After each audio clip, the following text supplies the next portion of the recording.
Máquinas mortales. Capítulo 16. Los tanques de excrementos.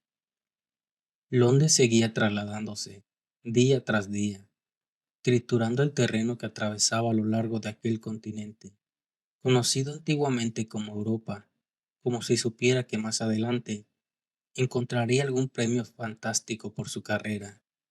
Pero todo lo que los vigías habían divisado desde que la ciudad se comió a Saltdock fueron unas pocas ciudades basureras minúsculas, y Magnus Kron ni siquiera alteraría el rumbo para capturarlas. La gente empezaba a mostrarse inquieta, preguntándose en voz baja los unos a los otros a qué creía el alcalde que estaba jugando. Se suponía que Londres no iría nunca tan lejos, tan rápido. Había rumores de escasez de comida, y el calor de los motores se extendía por las plataformas de tal modo que decían que se podía freír un huevo en el suelo del nivel 6. Abajo, en las entrañas, el calor era asombroso, y cuando Catherine descendió del elevador en Tartarus Row, sintió como si se hubiera estado caminando por un horno. Nunca se había adentrado tanto en las entrañas, y durante un rato se mantuvo en las escaleras de la terminal del elevador, parpadeando con sorpresa, aturdida por el ruido y la oscuridad arriba. En el nivel 1 había dejado el sol que brillaba sobre Circle Park y un fresco viento que movía los rosales. Aquí abajo, brigadas de hombres corrían de un lado a otro, los claxones sonaban constantemente, y los enormes tanques alimentadores de combustible se afanaban al pasar a su lado camino a los hornos. Por un momento quiso marcharse a casa, pero sabía que tenía que hacer aquello que había venido a hacer. Por padre, respiró profundamente y salió a la calle. No se parecía nada al Alto Londres, nadie conocía su cara aquí abajo. La gente que pasaba se mostraba arisca cuando ella preguntaba por alguna dirección, y los trabajadores que no estaban haciendo nada y que descansaban en grupos en las escaleras, le silbaban al pasar y le gritaban: «Hola, preciosa, ¿de dónde sacaste ese sombrero?». Un fornido capataz la apartó a un lado para que no estorbara el paso de un grupo de convictos encadenados con grilletes. Desde altares y nichos bajos, los conductos de combustible la miraban suspicaces, y de soslayo, estatuas de Suripit, el dios jorobado de las salas de máquinas y de las chimeneas. Catherine levantó la barbilla y sujetó su mayor atención a la correa de perro, contenta de que estuviera allí para protegerla, pero sabía que este era el único lugar donde podía esperar encontrar la verdad. Compadre fuera, Tom desaparecido o muerto, y Magnus Kron sin querer hablar, ya no quedaba más que una sola persona en Londres que podía conocer el secreto de la muchacha de las cicatrices.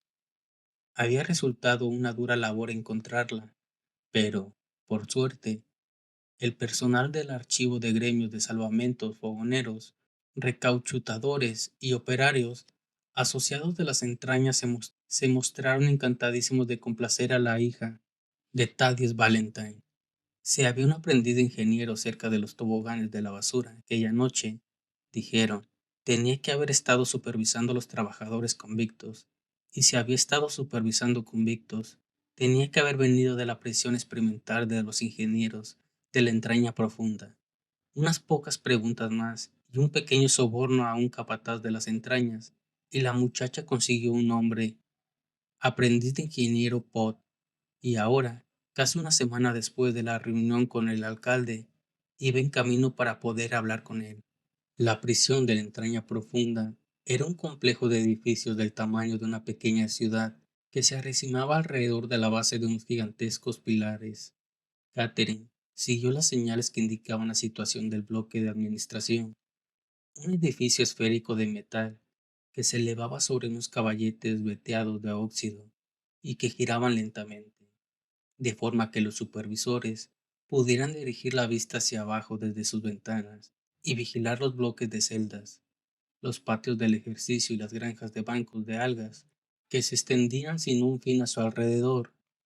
El vestíbulo de entrada, la luz de neón iluminaba metros y metros de blanco metal, casi sin ser notado. Un ingeniero llegó hasta acá en cuanto ella puso el pie dentro. No se permiten perros, dijo. No es un perro, es un lobo, replicó Catherine con su sonrisa más dulce, y el hombre dio un salto atrás, mientras perro olisqueaba su túnica de goma. Mostraba un aspecto estirado, con unos delgados labios fruncidos y el resto de sema en su cabeza calva. La placa de su túnica decía: Supervisor de las entrañas Nimmo. Catherine le sonrió y, antes de que pudiera poner alguna otra objeción, le mostró su pase de oro y le dijo: Estoy aquí para hacer un recado de mi padre, el historiador jefe.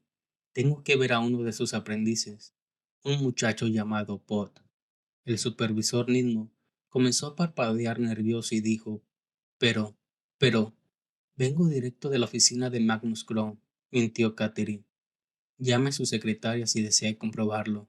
No, estoy seguro de que todo está bien, barbulló Ninmo. Nunca nadie ajeno al gremio había deseado entrevistar a un aprendiz antes, y aquello no le gustaba. Posiblemente había alguna regla en contra, pero no quería discutir con alguien que conocía al Lord Mayor. Le pidió a Catherine que esperara, y se escabulló tras las paredes de cristal de una oficina situada al otro extremo del vestíbulo. Catherine esperó, dando golpecitos en la cabeza del perro y sonriendo cortés a los transeúntes calvos vestidos de blanco que pasaban por allí. Pronto Ninmo estuvo de vuelta.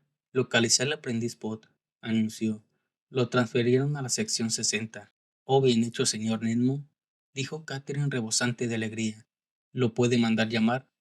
Por supuesto que no, le replicó el ingeniero, que no estaba seguro de si le gustaba recibir órdenes de una simple hija de historiador, pero si ella quería ver la sección 60, él la conduciría allí. Sígame, dijo, dirigiéndose a un pequeño elevador. La sección 60 está en el nivel inferior. El nivel inferior era donde Londres tenía su fontanería. Catherine había leído algo sobre ello en sus libros escolares, así que estaba preparada para el largo descenso, pero nada podía haberla preparado para el olor. Este la golpeó en el rostro en cuanto el ascensor alcanzó el fondo y la puerta se abrió. Era como traspasar un muro de aguas fecales. Esta es la sección 60, una de las unidades de trabajo experimental más interesantes, dijo Ninmo, que no parecía sentir el olor. Los convictos asignados, los convictos asignados a este sector están ayudando a desarrollar una interesantísimas formas nuevas de reciclar los desperdicios de la ciudad. Catherine alargó el paso y se acercó con fuerza el pañuelo a la nariz. Se hallaba en un enorme espacio débilmente iluminado. Delante de ella se encontraban tres tanques, cada uno de tamaño mayor que la Clio House, con todos sus jardines incluidos.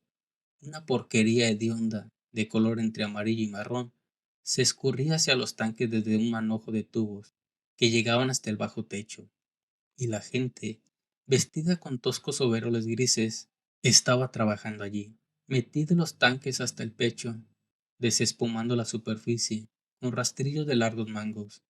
¿Qué están haciendo?, preguntó Catherine. ¿Qué es esa cosa? Detritus, señorita Valentine, dijo Ninmo, con una voz que sonaba muy orgullosa. Efluvios, deyecciones, residuos nutricionales humanos. ¿Quieres decir caca? Dijo Catherine consternada. Gracias, señorita Valentine. Quizás esa era la palabra que estaba yo buscando. Le lanzó Ninmo una mirada feroz. No hay nada de asqueroso en ello, se lo aseguro. Todos nosotros, ah, utilizamos el cuarto de baño de vez en cuando, bien.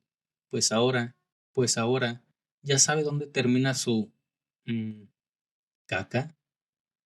Si no desperdicias, no necesitarás. Es el lema de los ingenieros, señorita. Los excrementos humanos tratados de forma adecuada se convierten en combustible muy útil para los motores de nuestra ciudad y estamos experimentando formas de convertirlo en un refrigerio sabroso y nutritivo. Alimentamos a nuestros prisioneros tan solo con eso.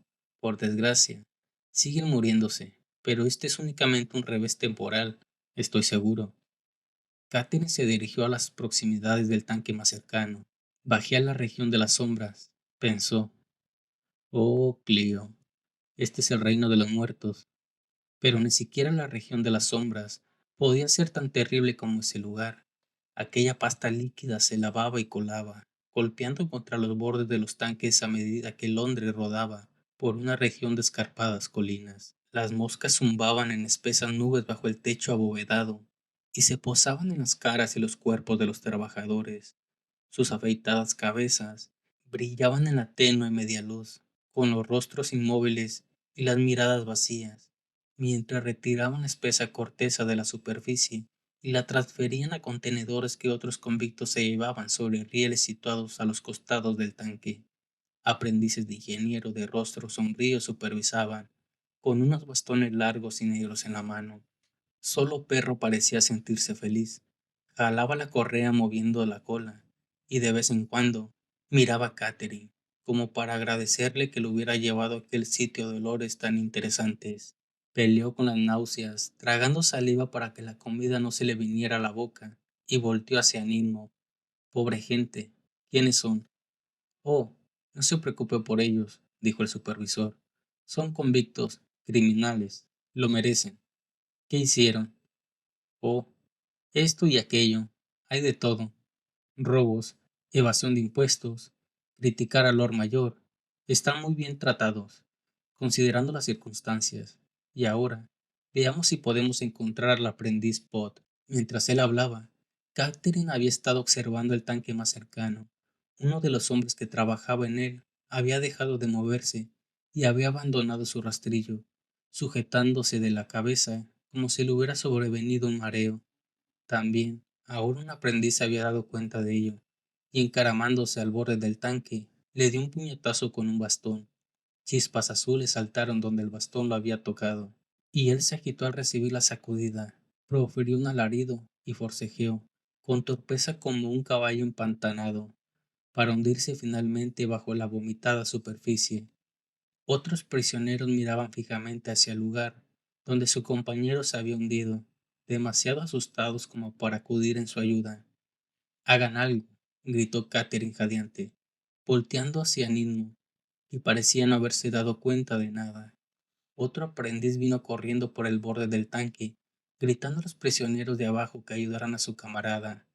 Dos o tres de ellos lograron subirlo a la superficie, y el nuevo aprendiz se inclinó hacia el tanque y lo levantó para sacarlo de ahí, llenándose de porquería en el proceso. Llevaba pues una pequeña máscara de gasa, como muchos de los guardias, pero Catherine estaba segura de haberlo reconocido, y a su lado oyó a Nimbo refunfuñar. Pot. Se fueron deprisa hacia él. El aprendiz Pod había subido al convito medio ahogado hasta la plataforma metálica de entre los tanques y estaba tratando de quitarle aquella pasta líquida de la cara con agua de un depósito cercano. La otra persona, la aprendiz que había tocado con el bastón al pobre hombre, lo miraba con una expresión de repugnancia. ¿Estás gastando agua otra vez, Pod? Dijo mientras Catherine y Nimbo corrían hacia arriba. ¿Qué está pasando aquí, aprendices? Preguntó Nimbo enfadado. Este hombre había abandonado su tarea, dijo la muchacha, y yo traté de que volviera a su trabajo un poco más rápido. Tiene fiebre, dijo el aprendiz Pod, mirando con aspecto quejumbroso, cubierto de aquella inmundicia maloliente. No hay que extrañarse de que no pudiera trabajar. Catherine se arrodilló junto a él, quien se dio cuenta de su presencia por primera vez, y sus ojos se abrieron con la sorpresa. Ya había conseguido lavar casi todo aquel detritus de la cara del hombre, y ella extendió su mano y la puso sobre la húmeda frente del enfermo. Incluso, incluso para los niveles de la entraña profunda, estaba caliente. Está realmente enfermo, dijo Catherine levantando la vista hacia Nino. Está ardiendo. Debería estar en el hospital. ¿Hospital? Replicó Nindbo. No tenemos hospital aquí abajo. Estos son prisioneros, señorita Valentine. Criminales. No requieren cuidados médicos. Este será pronto otro caso para la División K, observó el aprendiz. Cállate, sisió Nindmo. ¿Qué quiere decir ella con lo de la División K? Preguntó Catherine. Nindmo no contestó. El aprendiz Pod le estaba mirando directamente a la cara y ella creyó ver lágrimas que corrían por sus mejillas, aunque también podían ser gotas de sudor. La muchacha dirigió la vista hacia el convicto, que aparentaba haber caído en una especie de somnolencia. El puente de metal parecía terriblemente duro y, En un impulso repentino, Catherine se quitó su sombrero, lo dobló y lo puso bajo la cabeza del prisionero como una almohada. Él no debería de estar aquí, dijo ella en tono de enfado. Está demasiado débil para trabajar en sus horribles tanques. Es asombroso, asintió Nedmo. La clase de prisioneros que nos están enviando últimamente están todos demasiado débiles. Si el gremio de mercaderes hiciera un poco más de esfuerzo para resolver la escasez de alimentos, estarían un poco más sanos. O si los navegantes se despabilaran de una vez y siguieran la pista de alguna presa decente. Pero creo que ya vio bastante, señorita Valentine. Tenga la voluntad de preguntarle al aprendiz Pot lo que sea que su padre desee saber, y yo la acompañaré a los ascensores. Catherine se volteó hacia Pot. Él ya se había quitado la máscara y era inesperadamente guapo, con unos ojos grandes y oscuros y una boca pequeña y perfecta. La muchacha lo miró con interés durante unos instantes, sintiéndose estúpida. Aquí estaba él, siendo tan valiente, tratando de ayudar a este pobre hombre, y ella lo molestaba con algo que, de repente, parecía por completo trivial. Es la señorita Valentine. ¿Señorita? No, dijo nervioso mientras Perro se colocaba al otro lado para olisquear los dedos del hombre enfermo. Catherine asintió. Te vi en las entrañas la otra noche, cuando devoramos a Sal Hawk, dijo, debajo de los toboganes de la basura. Creo que viste a la muchacha que trató de matar a mi padre. ¿Me podrías decir todo lo que recuerdas? El muchacho la miraba, fascinado por los largos mechones de cabello que le caían por la cara, ahora que ella no traía el sombrero. Luego sus ojos cambiaron de dirección para mirar a Nino. Yo no vi nada, señorita, dijo. Quiero decir, que oí gritos y corrí por si podía ayudar en algo, pero con todo el humo y eso, yo no vi a nadie. ¿Estás seguro? Insistió Catherine. Podía ser terriblemente importante. El aprendiz Pot negó con la cabeza y rehuyó la mirada de la muchacha. Lo siento. El hombre de la plataforma se agitó de repente y dio un gran suspiro, y todos dirigieron la vista hacia él. Le llevó a Catherine tan solo un momento comprender que había muerto. ¿Ves? Dijo el aprendiz de forma autosuficiente y relamida. Ya te dije que era para la división K. Ninmo le daba golpecitos sobre el cuerpo con la punta de su bota para cerciorarse. Llévatelo, aprendiz. Catherine se estremeció. Quería gritar, pero no podía. Si pudiera hacer cualquier cosa para ayudar a aquella pobre gente, voy a contarle a mi padre todo esto cuando llegue a casa, se prometió.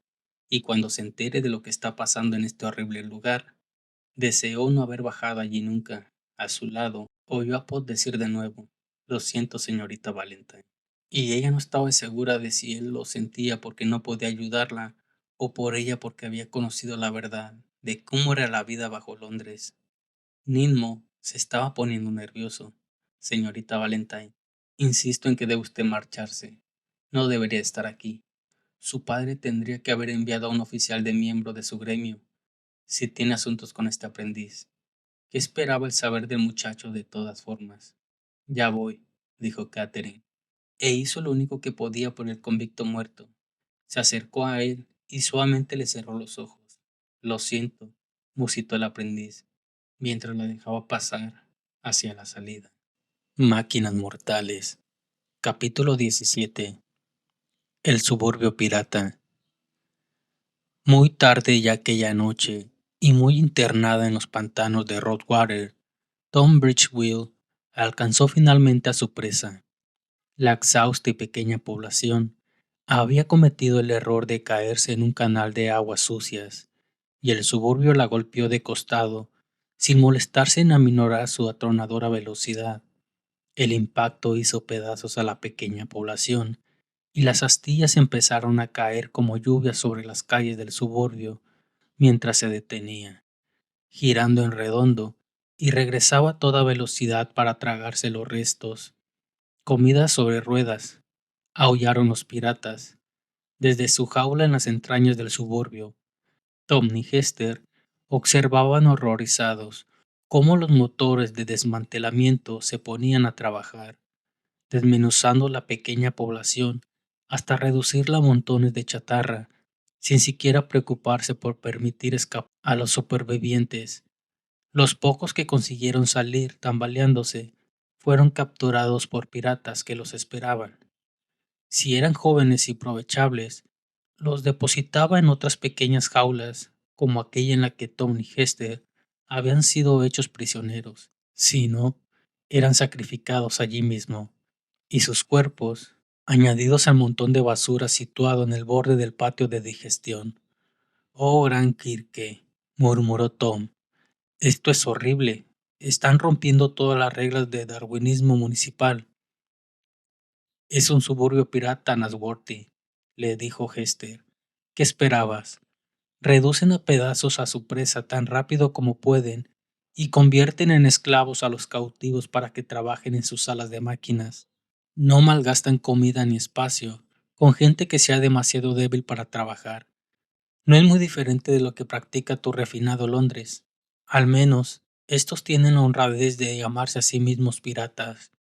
El destello de una túnica carmesí, allá en los patios de digestión, llamó la atención de Tom. El alcalde del suburbio pirata había bajado a echar un vistazo a su última captura y se pavoneaba por las plataformas que recorría las celdas, rodeado de su guardia personal. Era un hombre extremadamente pequeño, encorvado y ancho de hombros, con una cabeza calva y un cuello larguirucho que sobresalía del collarín de piel de gato de su túnica. No tenía un aspecto demasiado amistoso. Se parece más a un buitre carcomido que a un alcalde, murmuró Tom, jalando la manga de Hester y señalándolo con el dedo. ¿Qué crees que hará con nosotros? Ella se encogió de hombros, dirigiendo la mirada hacia el grupo que se aproximaba. Nos arrojarán a las salas de máquinas, supongo. Pero la muchacha se calló de repente, mirando al alcalde como si este fuera la cosa más sorprendente que hubiera visto en su vida. Empujando a Tom con el hombro, apretó su cara contra los barrotes de la jaula y comenzó a gritar. ¡Pewbey! Vociferó, estirándose para hacerse oír sobre el atronador ruido de la entraña. ¡Pewbey! Aquí. ¿Lo conoces? Preguntó Tom, confuso. Es un amigo. Es de fiar. Yo no tengo amigos, le contestó Hester. Y él no es de fiar. Es un animal asesino e inmisericorde, y yo lo he visto matar a gente solo por mirarlo, con una expresión divertida. Así que esperemos que la captura lo haya puesto de buen humor. Pewey, aquí, soy yo, Hester Shaw. Aquel animal inmisericorde y asesino volteó hacia la jaula donde se encontraban ellos y frunció el ceño con expresión amenazadora. Se llama Chrysler Pewey, trató de explicar Hester roncamente. Paró un par de veces en Stroll para comerciar cuando yo vivía allí, con Sherk. Era alcalde de otra pequeña población basurera. Solo los dioses saben cómo consiguió un suburbio ratero como este. Y ahora calla, y déjame que lleve yo la conversación.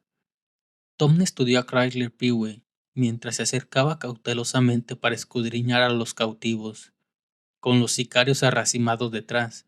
Su figura no era nada que mereciera la pena mirar. Su tosco cráneo reflejaba los brillos de los hornos y el sudor que le surgía. De allí formaba palillos surcos en la mugre de su cara, como si fuera para compensar lo de su cabeza calva. Tenía pelo, casi por todas las demás partes de su persona. Una mugrienta y desordenada pelusa blanca salía de su barbilla. Espesos mechones de vello le brotaban en las orejas y de la nariz. Un par de enormes y pobladas cejas serpenteaban sobre sus ojos. Una pálida cadena representativa de su rango le colgaba del cuello y sobre uno de sus hombros se posaba un mono raquítico. ¿Quiénes son? Dijo. Un par de autoestopistas, jefe. Quiero decir, su señoría, dijo uno de sus guardias. Una mujer cuyo cabello había sido trenzado y cubierto de laca para formar dos largos cuernos curvos, subieron a bordo en medio de la persecución. Su señoría, añadió otro, el hombre que había supervisado la captura de los recién llegados, y le mostró a Pewey el abrigo que llevaba puesto, el abrigo de aviador forrado de lana que le había quitado a Tom. Se lo quité a uno de ellos. Pewey gruñó. Parecía a punto de marcharse, pero Hester siguió haciendo muecas con su estropeada cara y diciéndole: Pewey, soy yo. hasta que se encendió una pequeña chispa de reconocimiento en sus codiciosos ojos negros. Por el jodido Holt, rezongó él. Es la criatura del hombre de hojalata. Tienes muy buen aspecto, Pee-wee, dijo Hester, y Tom se dio cuenta de que ella no trataba de esconder su rostro de los piratas, como si supiera que no debía dejarles ver ningún signo de debilidad. Caramba, exclamó Pee-wee, mirándola de arriba abajo. Caramba, eres tú de verdad, la pequeña ayudante del Stalker, ya hecho toda una mujer, y más fea que nunca. ¿Dónde está el viejo Sherk entonces? Muerto, contestó Hester. ¿Muerto? ¿Y de qué fue? ¿De fatiga de metal? Soltó una enorme risotada y los guardias se le unieron obedientemente, hasta que incluso el mono de su hombro empezó a dar alaridos y hacer ruido con la cadena. Fatiga de metal. ¿Lo captas? ¿Y cómo es que diriges Tunbridge Will? Preguntó Hester, mientras él aún estaba quitándose las lágrimas de los ojos y terminaba de soltar risitas. La última vez que oí hablar de este lugar, aún era un suburbio respetable. Solía cazar más allá arriba, por el norte, al borde de los hielos. Peewee soltó otra risita, apoyándose en los barrotes. Sorprendentemente, ¿verdad? Dijo. Este lugar se comió mi antigua ciudad hace un par de años. Llegó de improviso un día y se la cepilló de repente. Sin embargo, la cosa fue suave. No se percataron de mi existencia ni de las de mis muchachos. Nos escapamos de la entraña y nos hicimos los amos de todo el lugar. Pusimos al alcalde y al consistorio a trabajar atizando sus propias calderas, y nos establecimos en sus confortables hogares y en su elegante ayuntamiento. Y se acabó el trabajo de basurero para mí. Ahora soy un verdadero alcalde. Su señoría Chrysler Peewee, a su servicio. Tom se estremeció, imaginando las cosas terribles que debían de haber sucedido aquí cuando Peewee y sus secuaces tomaron el mando. Pero Hester asintió con la cabeza como si solo estuviera impresionada. Felicidades, dijo. Es una buena ciudad, rápida, quiero decir, bien construida. Pero estás corriendo riesgos. Si tu presa no se hubiera detenido donde lo hizo, habrías caído derecho en el corazón de Rothwater y te habrías hundido como una piedra. Peewee hizo un gesto con la mano como apartando aquel aviso, aquella idea de su cabeza. No, Tunbridge Will, cariño. Este suburbio está especializado. Las ciénegas y los pantanos no nos molestan. Hay ciudades gordas escondidas en estas ciénegas y presas más gordas, donde estoy planeando ir después. Hester asintió. Entonces, ¿qué tal si nos deja salir de aquí? Preguntó como si nada. Con todas esas presas por capturar, probablemente podrías utilizar al máximo a una pareja de buenos y resistentes ayudantes como nosotros. Jaja, rió Peewee. Muy bueno, Hetty, pero no se te acabó la suerte. Las presas han disminuido mucho estos últimos 2 años. Necesito todo el botín y toda la comida que pueda encontrar, solo para que los chicos sigan contentos. Y no estarán contentos si empiezo a traer nuevas caras a bordo. En especial, caras tan horribles como la tuya. Bramó de risa otra vez, mirando alrededor para asegurarse de que sus guardias lo acompañaban en las carcajadas. El mono se le subió a la cabeza y se acuclilló allí, parloteando. Pero tú me necesitas, Peewee, le dijo Hester, olvidándose por completo de Tom en su desesperación. Yo no soy blanda. Soy probablemente más ruda que la mitad de tus mejores chicos. Yo lucharé por un sitio bien arriba, si se presenta la ocasión. Bueno, te puedo utilizar, ¿de acuerdo? Asintió Peewee, pero no bien arriba. Es en la sala de máquinas donde necesito ayuda. Lo siento, Hetty.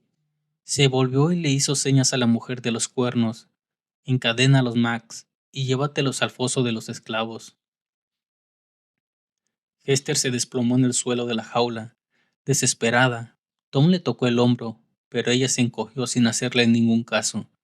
Irritablemente alejada, él miró por encima de ella, a Peewee, que taconeaba con su majestuosidad por su patio manchado de sangre, y con los piratas avanzando por la jaula con rifles y grilletes.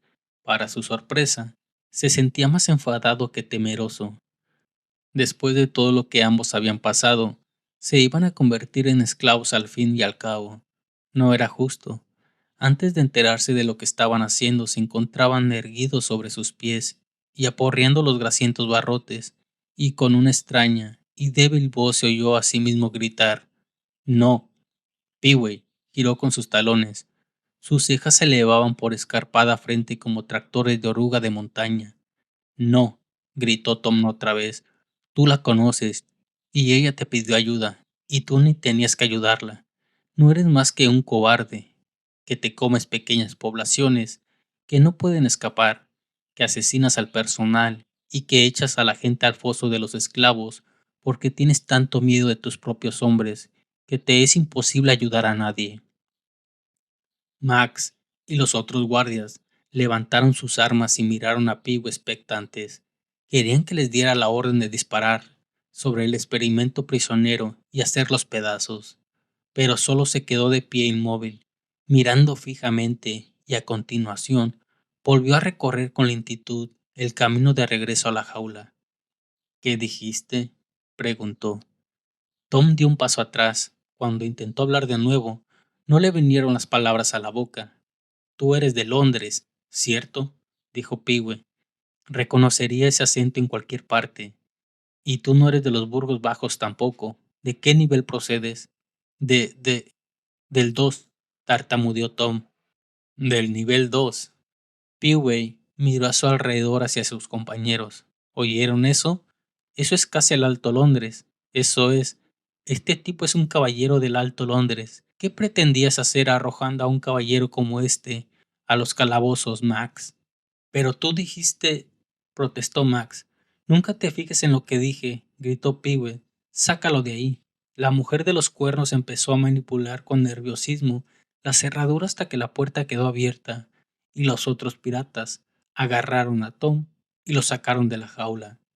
Peway los apartó a un lado y empezó a quitarles el polvo de la ropa con una especie de ruda suavidad, murmurando: «Esta no es forma de tratar a un caballero.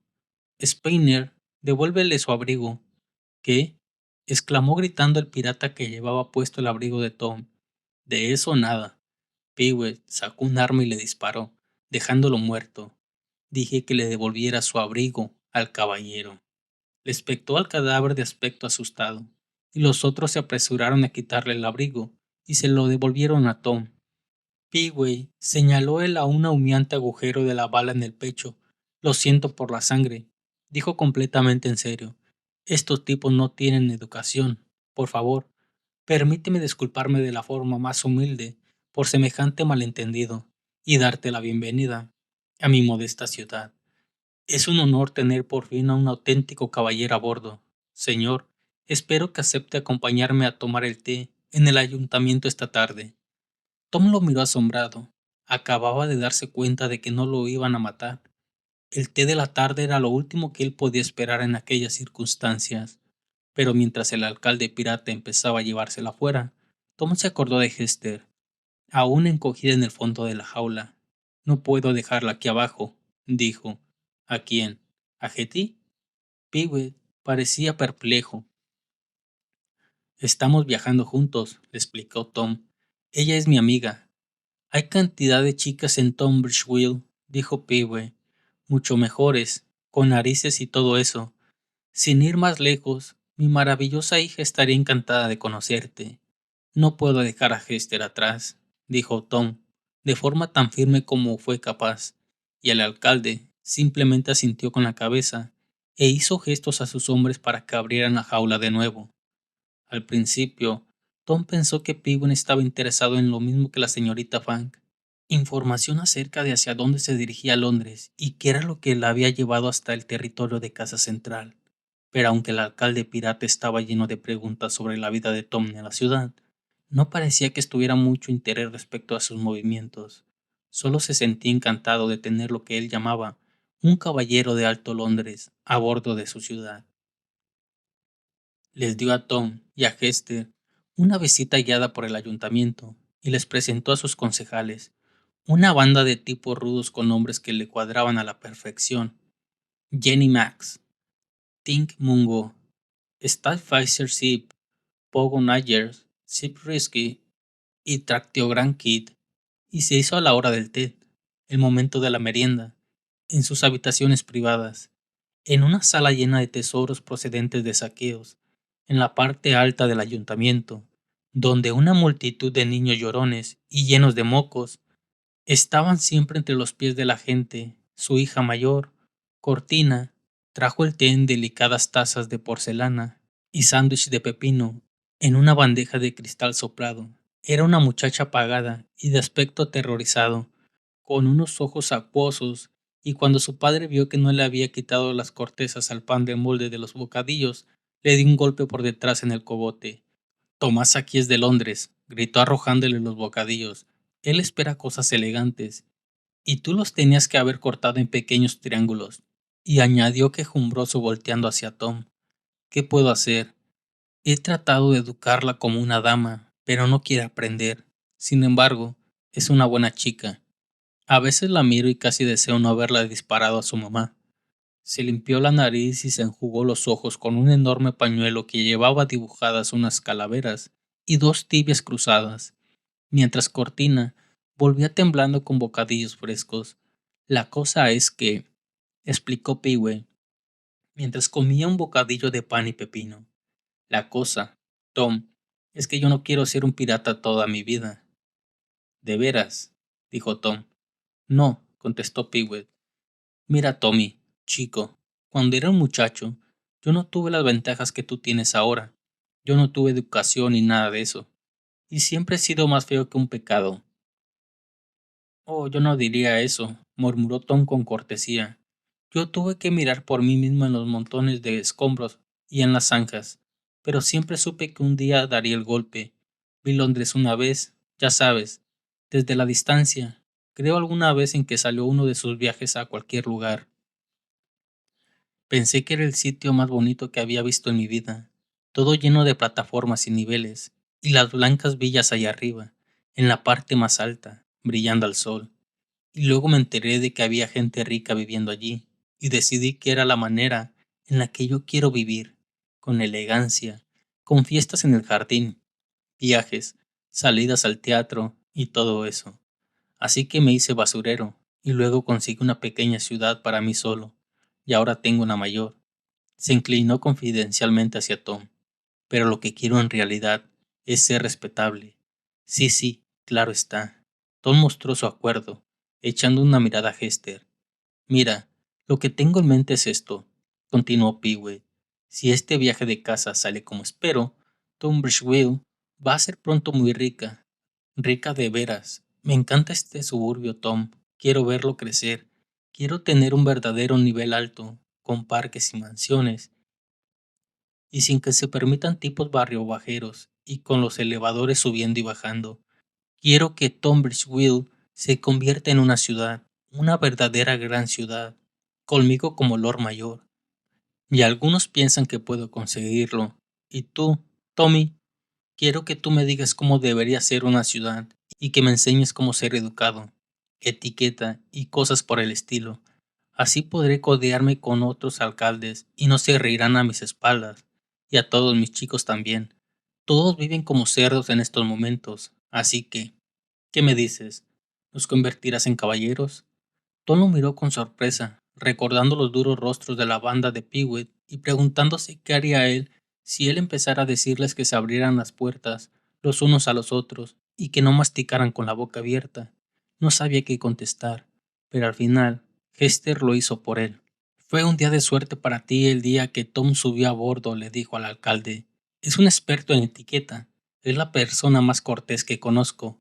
Él te dirá todo lo que quieras saber, Peewit, pero protestó Tom, pero se arrepintió cuando ella le dio una patada en la espinilla. Súper estupendo, exclamó Peewee, regándolos a ambos con trozos de emparedado a medio masticar. Tú te vas a quedar con el viejo Chrysler, Tommy, muchacho, y vas a ver cómo no te vas a equivocar. Tan pronto como hayamos terminado de reírnos de nuestra próxima gran captura, podrás empezar a trabajar.